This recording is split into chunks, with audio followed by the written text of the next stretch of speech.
Do you know that Windows 11 is not compatible in all the systems?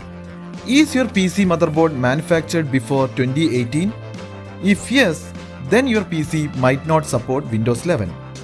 In this video, I am here with how can you check the Windows 11 compatibility in your system. For the same, first you need to visit official Windows 11 page in Microsoft website and scroll down to the bottom. You can find the minimum system requirement for Windows 11 there. 64-bit processor with minimum 1 GHz speed and 2 or more cores, 4 GB RAM, 64 GB storage space, UEFI secure boot capable, DirectX 12 compatible graphic card, 9-inch display with 720p HD resolution, internet connection for setting up your Microsoft account and Windows 11 Home Edition, and TPM or Trusted Platform Module version 2.0. In fact, since 2016 July, Microsoft has actually required TPM 2.0 support on all new PCs that run any version of Windows 10 for desktop. At its most basic, the TPM is a tiny chip on your computer motherboard. When you press the power button on a newer PC that uses full disk encryption and TPM, the tiny chip will supply a unique code called cryptographic key.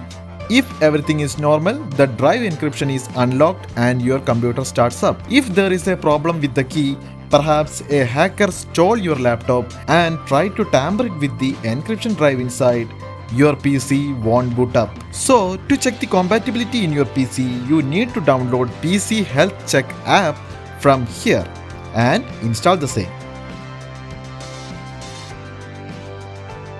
Once you're done with that, open up the app and you can find your PC health at a glance.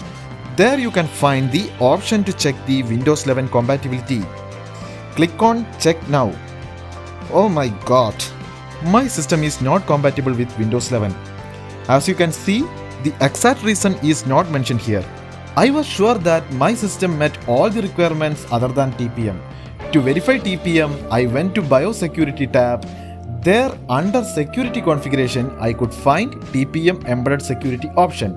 Clicked on the same. My TPM version is 1.2 and it does not match with Windows 11 as it requires TPM 2.0. That is why my system is not compatible with Windows 11. Sometimes we will be getting BIOS update from manufacturers and it might help us to upgrade the TPM to 2.0. Or else we need to fine-tune other alternatives to install Windows 11. Stay tuned for any further updates on it. Thanks for watching and bye-bye.